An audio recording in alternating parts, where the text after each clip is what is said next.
in this climate, I'm noticing that a lot of people are starting to say that, even if they are stopped, possibly not stopping because they fear for their lives, or, maybe if I do stop, I won't be alive to make another stop later. What would your advice be to those people who are seeking kind of this, I don't want to say proactive, but seeming like they're going to take matters into their own hands moving forward? Well, I mean, I don't think that's the way to go, because we still are, a nation governed by laws. Right. We're a community governed by laws, and you don't want to find yourself in a situation where you break the law and then you have to suffer the consequences of that. Right. And so I would advise someone, that it's important to know, what your rights are when you are pulled over, know what your rights are. Very good point, yeah. Know what you can say, what you can't say. Be very clear on those things so that if you find yourself in a situation that you can use the law to your advantage in those situations. Right. And granted, in what we're dealing with, and I think the reason why we're having this conversation, because there are, there have been a number of incidences, on behalf of police that are definitely seem like black lives don't matter as much. And in the face of that, Obama said this is something that I would repeat, is that in the face of that, there are also still cops out there that do a lot of good. Yes. And so that is a very good point it to is make. really important to underscore that and to talk about this issue in its full complexity, because there are cops out there that do a lot of good. And I just was training with my trainer this morning, and, he's a black guy and has a nice car and was driving through Beverly Hills and got pulled over 4th of July, and the cop let him go. Said, all right, man, this next time, slow down. So those are instances that do happen.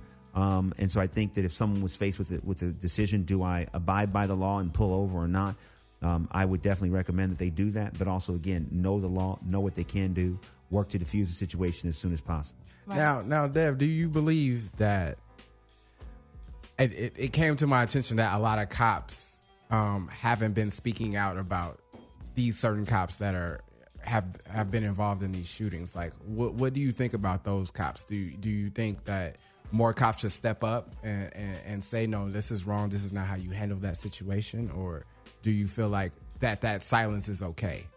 Yeah, here's the thing. I think that it's twofold. I think that because the issue in and of itself is so divisive, from what I can glean and from the research that I've done, it seems like, the cop community, they call it a blue wall. Yeah. And sometimes they call it a blue wall of silence. In that there are many cops, who definitely agree that they see cops do bad things. Yeah. But because the community is so close knit, they don't feel that if they step out and they say something, that would be looked upon in a positive way. However, it's very difficult. I can only imagine that if you're a cop and it happens in a completely different jurisdiction, how do you speak up? I think the best way to speak up is to make sure that what happens in your jurisdiction and what's happening in your community, that you are taking the recommendations from the task force, from Obama's task force that was published last year, that you are making sure that, best practices are being implemented. That's the best way to speak up. I would much rather a cop find activism in their own community and find a way to bridge the gap there than to publicly come out and talk them from a PR standpoint. People can say a whole lot of things. Very true. I much rather would see the action. Okay. And I hope that, and I love how Rosenberg, called the cop out. The instance in that particular issue was that the cop called into the show. Yeah. And so that cop, he's on a public platform, had an opportunity to really voice his opinion in a clear way about what he thought. And because of the blue wall of silence, he did not seem like he was willing to do that, which provoked the anger in Rosenberg, which I completely understood. We all did. And I said, yeah, man, look, if your cop's coming on your show, come on, say something. Yeah. Say something. Don't just, hide behind the silence. Tell us what you think. Because that's the most frustrating part, I think, that a lot of people are experiencing, because they're not necessarily feeling like anyone is speaking up, but specifically the African American community. But to me, now we're talking about different issues, which are great issues to talk about. One thing, what is the responsibility of law enforcement at large to, when they see something that they don't agree with and that doesn't actually honor police procedure, what is their responsibility to say something? Right. Now, because police departments aren't federal, they're state, they're local.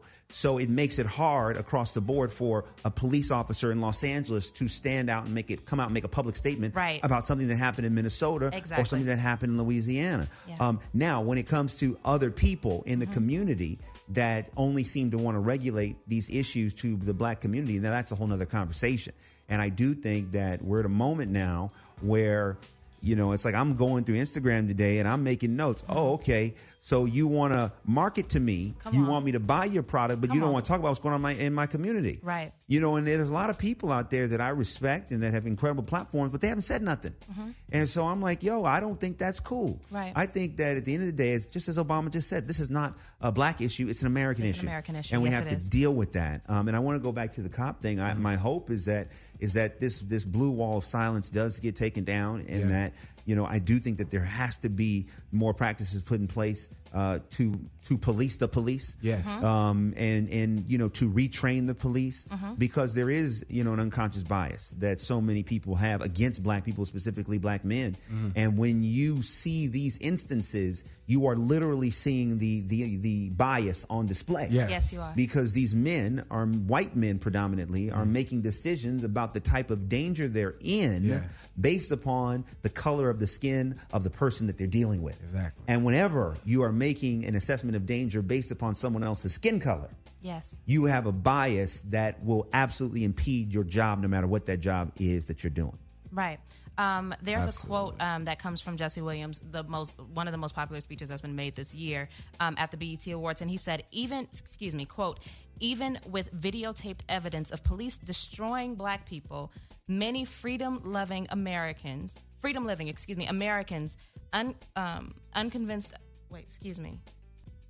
Are unconvinced of a systematic problem. Basically, what that quote is saying is that, you know, we have the videotape. We have the evidence that this has happened. This isn't the first time. The past two that have happened in the most recently in the 72 hours, there have been a number of situations. Sandra Bland is one to mention. She seemingly, from the videotape, was very compliant, yet still ended up with her face being, smushed into the concrete, and the arrest and all of that took place in that videotape. Is it infuriating for you personally? And how are you dealing with, if yes is the answer, how are you dealing with the frustration or the anger that comes with seeing people being attacked, so to speak, by law enforcement, having it be videotaped, and then still having this conversation of whether or not, you know, it was right or wrong for it to happen to this person? Yeah, no, I mean, it's beyond infuriating. It's incredibly demoralizing on many levels, and it's frustrating. Yeah. Because it's a very difficult problem to tackle. Yeah. Because you can't just point to the government, or you can't just point to the mayor. It's because all of these police, this hasn't been like a regional issue. This has been a national issue. Right. You know, from Los Angeles to New York to Baton to Louisiana and to years. Minnesota to Maryland. This is across the country. Yeah. And so because it's so pervasive, it becomes that much more frustrating, because it makes it much harder to actually affect change, because change can't just happen, you know, unilaterally. Change has to actually happen regionally as well as happening at a national level. It has to happen together. And so that is frustrating. So for me, you know, I try to find positive ways to deal with it. You know, one is by making a committee of one for my own success, right? Which is like, okay, how can I do things that will show black men in a different light?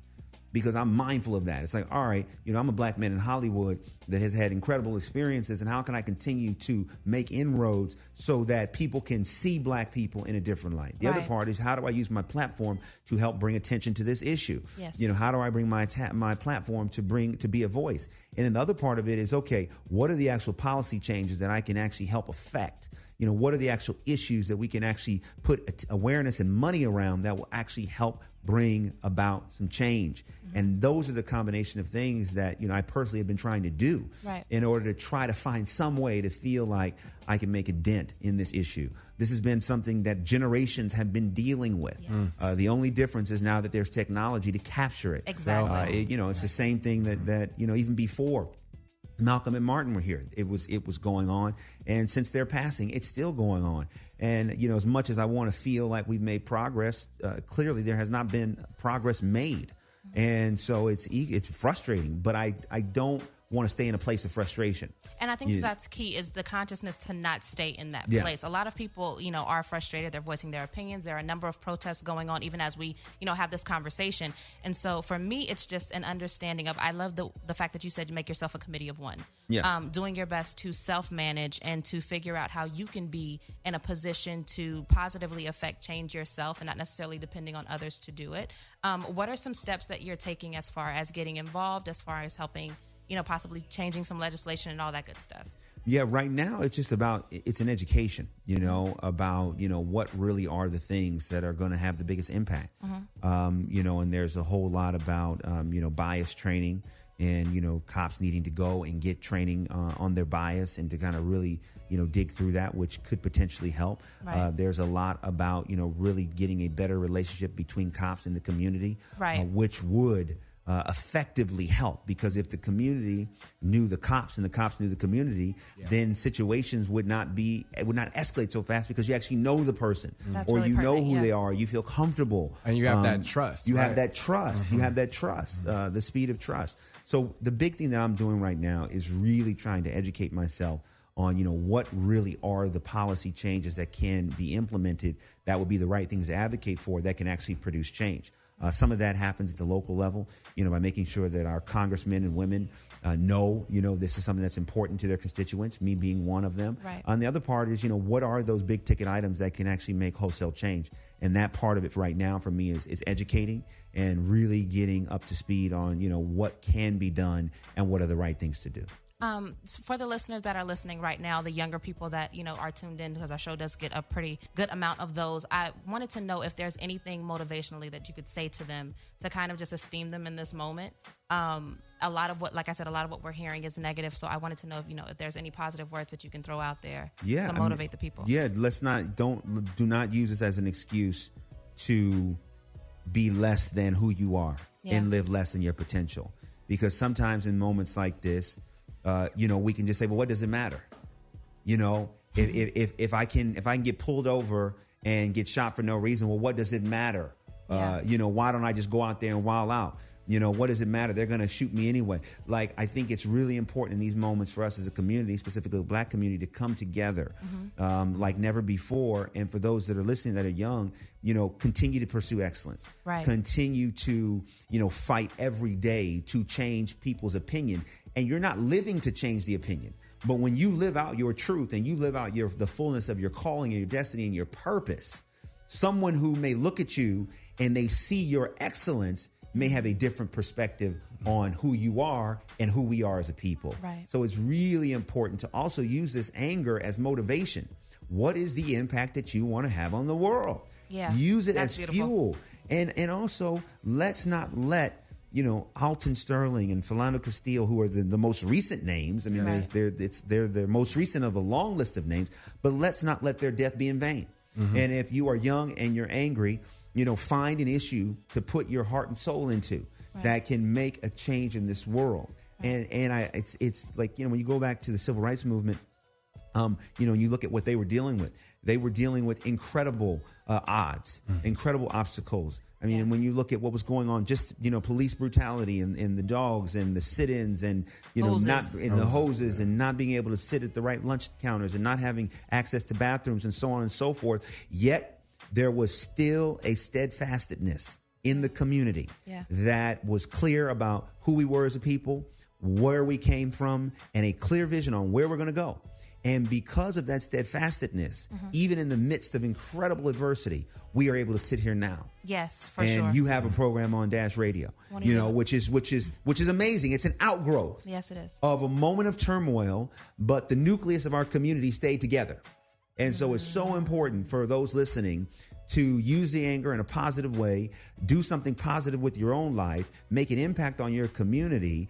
And it's really important to not allow someone else's value to be your value assessment when you look in the mirror. Of yourself, yes, very true. We have a long way to go as Black people to get other people to look at us as equals. It's so easy to fall into that trap too of just like your anger, and just like I even fell into it. Like I remember when Michael Brown and Eric Garner happened. I got pulled over and I went off on the cop. I just went off on it. He's like, you? Me, because I was so angry, like about what was going on. I'm like, why are you pulling me over? Why this? Why? He's like, hold on. Like, I can tell you what I thought you did. You know what I'm saying? It has nothing to do with who you are or why you're driving. You look sleepy. You were changing lanes when you shouldn't have been. Right. I was just checking on you to make sure everything's okay. I'm just like, I had to calm down, and my friend had to be like, yo, Brian, calm down. Like, it's okay. Like, this person's not trying to be that guy. You know what I'm saying? Right. And it was so easy for me to fall into that. But it's 2 points there. I mean, one is that it is easy. Yes. We're emotional. Yes. We're in the flesh. That's how we're made. As much as we're spirit, we are flesh. Yes. And we're human beings. And when we see this kind of thing, our anger and our frustration, it's a human emotion. Yes. And if we didn't have it, then something's wrong with us. Right. Or we are really detached from the problems that are affecting our community. So that's a legitimate response. Yeah. I think the thing is, it's like, okay, be angry. That's okay. Yeah. But what do you do with the anger? Yes. Exactly. And what is really, in the center of my heart, specifically for young black men out there, is to not take the headlines and say, this is who I am. Yes. Yeah. This is my value. Yeah. And live less than your calling. It's so important, because when you look in the mirror, you got to see, even if they don't see it, you got to see who you see and who God sees, which is somebody who was made for a purpose, who is excellent and has the potential to change this world, even in the face of great adversity. The other part of that is that the cop was checking on you to make sure you were okay. Right. That is the oath of police, to protect and serve. Yes, exactly. And every decision should be made by that one mantra. Right. Is me taking out my gun right now, who am I protecting and who am I serving? Yeah. And if I shoot this individual, is this individual a threat? Not to just me, but are they a threat to the community? Yes.